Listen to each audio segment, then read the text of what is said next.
Poverty is the kind of thing that makes people want to commit suicide. Yeah.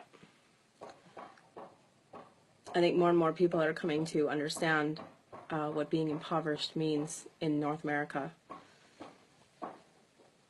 3.5 years ago, I separated from my husband. He was the sole income earner for almost our entire marriage. A marriage that is still ongoing, even though it's been almost 4 years since we've separated, because I can't afford a divorce. So he quit his job, and I, as a inexperienced, in a lot of ways, a housewife, tried to find a job. I had 2 kids, so it was very difficult to pull it off because I was in a rural, remote area. Yeah. I was left with the mortgage and all the bills to deal with, for the most part, and the kids, of course. And so I did everything I could to try to make it work, and we went through a lot, me and my kids, for those first 3 years. And I did everything I could to hold it, and I couldn't. My income was absolutely not enough to keep us going. And the job that I had, my kids hardly saw me. I was leaving before they got up, and I was getting home pretty close to bedtime. And so I had a plan. I had a plan that I was going to go and start a community, and it didn't work out. Now I'm back in the city. I decided to let the house go last year. This home was purchased in 2007, and we had a really shitty realtor, and the seller had a really shitty realtor. Shitty meaning they were inclusion. Of course, I can't prove it, but after I started talking in my community about what had happened, I found out there was quite a few other homeowners that had gone through the same situation. To make a very, very long story short, over the period of time that we were there, which was seven years or so, we paid $67,000 down on the home. We had already put down $30,000 as a down payment, well, 28 to be exact, and I think we had added around $20,000 or so, and we had paid that down as well. We had added that onto the mortgage for some renovations and a couple of other things. So the last paperwork that I remember seeing that we were owing something like $131,000 on the house.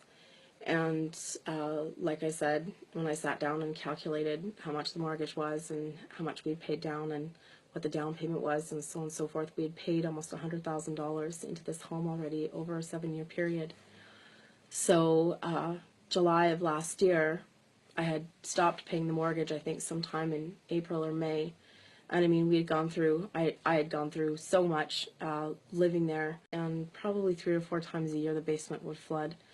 The roof needed work, the foundation needed work, and as time went by that first year, and I started to find out more and more about the house, a lot of it had been covered up, and I did track down the previous owners, and they had said that the realtor knew that there was a big problem with the house, and so I tried to go through the real estate board, and of course, you know, not only having the seller's word and not really being able to prove it, just with, you know, meeting other people out there who had had similar experiences with our realtor and the seller's realtor.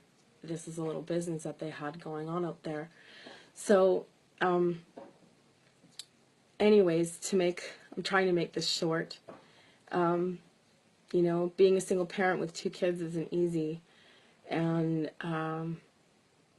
yeah, I mean, we've gone through everything in the last 3-4 years. Food bank, facing homelessness, you know, getting utilities cut off, you know, yeah, things like natural gas, you know, your heat and your hot water and your power shouldn't be considered luxuries.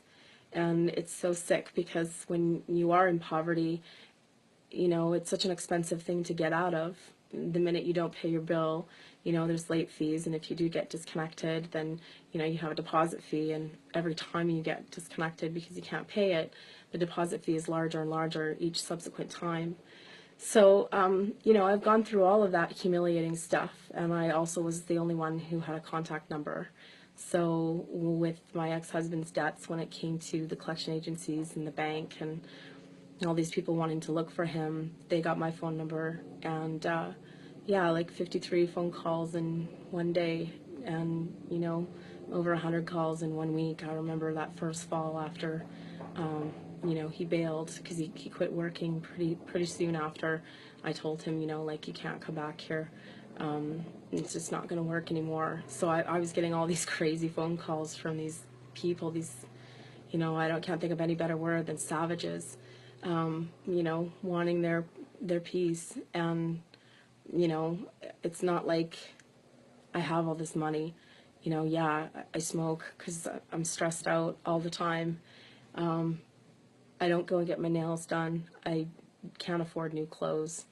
I haven't seen a dentist and I don't know how long. I just try really hard to take care of myself and my kids as best as I can. And I think so many people are trying to do the same thing out there. You want to look at welfare rates and how small they are. I mean, I did go down that road for, I think 1 or 2 months in that first year. It's like $800 a month for me and my kids. That's what we got for welfare. And my mortgage was $803, So how do you pay your utilities? How do you buy food? How do you, keep even a landline working for the purposes of communication? It's insane. People really don't, majority of people don't have a concept of what that looks like. Anyways, I'm not here to necessarily tell you my sad story. I just think it's really amazing, because by the time all of this foreclosure stuff was said and done, the bank wanted $142,000. That's what they were suing myself and my ex for, was $142,000. And of course, we don't have shit. We don't have a pot to piss in.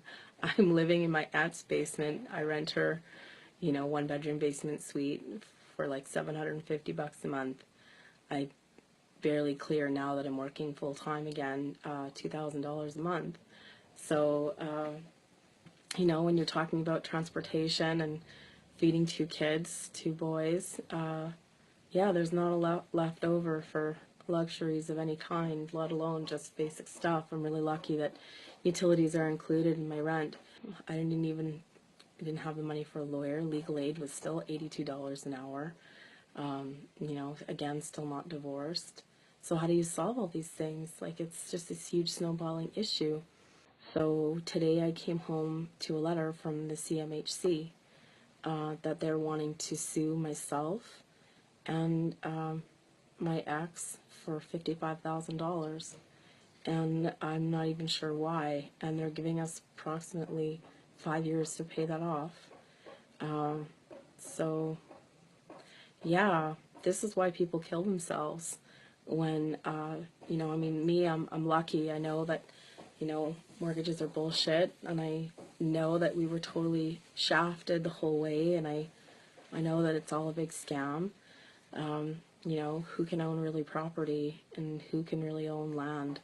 That's the system for you, right?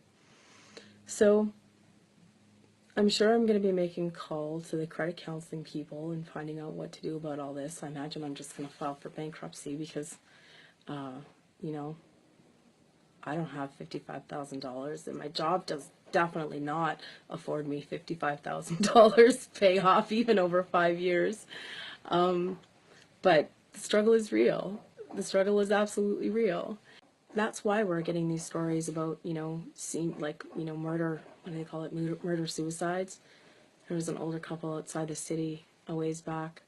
The husband, they were elderly, and the husband, killed his wife and then killed himself because he started getting, this kind of bullshit in the mail. And, the people, when they call your house, they're just being hoarded. And it's being hoarded by the people at the top. Government, corporations, the 1%. Those CEOs that make, $4,000 an hour. Yeah, because they keep it fucking real. And the rest of us, we just, anyways, thanks for listening. Anyways, I just wanted to share that with you.